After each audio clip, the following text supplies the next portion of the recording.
Aujourd'hui, la France se souvient de toutes celles et de tous ceux qui ont souffert. Des familles condamnées à quitter leur terre, des victimes des bombardements, des prisonniers de guerre, des internés et des déportés.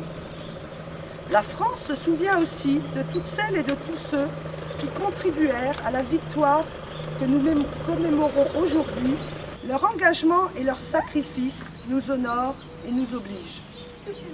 Cette année, seront parmi nous les derniers témoins vivants d'une histoire qui constitue notre identité. 70 ans après, leur voix continue inlassablement de transmettre et d'enseigner. C'est à cette génération de la guerre que la nation française rend hommage en ce 8 mai 2015. Nous leur devons en réalité plus que la liberté. Nous leur devons la paix, celle qui intervient au lendemain de la capitulation des armées nazies le 8 mai 1945.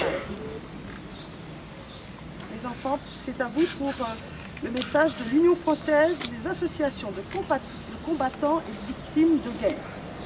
La France célèbre aujourd'hui le 70e anniversaire de la victoire du 8 mai 1945 qui mettait fin sur notre continent à la Seconde Guerre mondiale.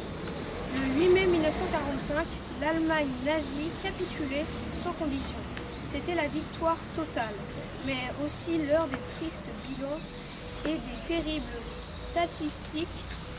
Près de 50 millions de victimes militaires et civiles, dont 10 millions avaient péri dans les camps d'extermination et de concentration. L'horreur en était révélée au monde.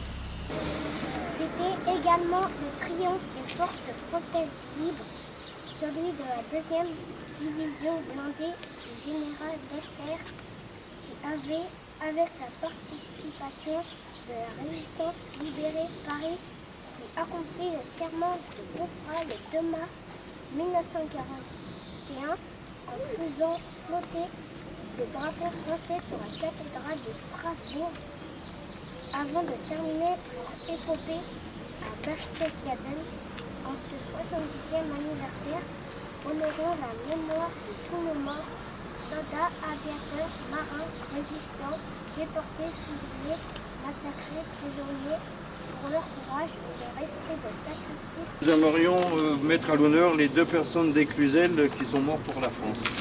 Il s'agit du maréchal des logis chef Julien Raymond Parrot, mort à 28 ans.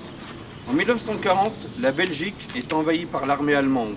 La France décide de porter secours à son allié et lance la contre-attaque.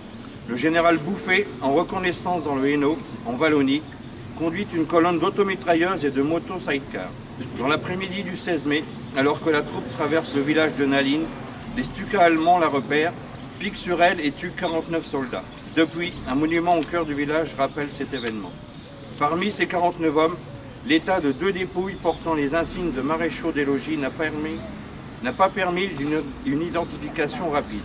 C'est pourquoi la mairie d'Éclusel n'a été prévenue que 2 ans après de la mort de notre concitoyen Julien Raymond Parrot, né le 21 janvier 1921 dans l'Orne. Domicilié à Éclusel, il était inscrit au recrutement de Chartres sur le matricule 656 et a été incorporé au premier groupement de reconnaissance divisionnaire d'infanterie.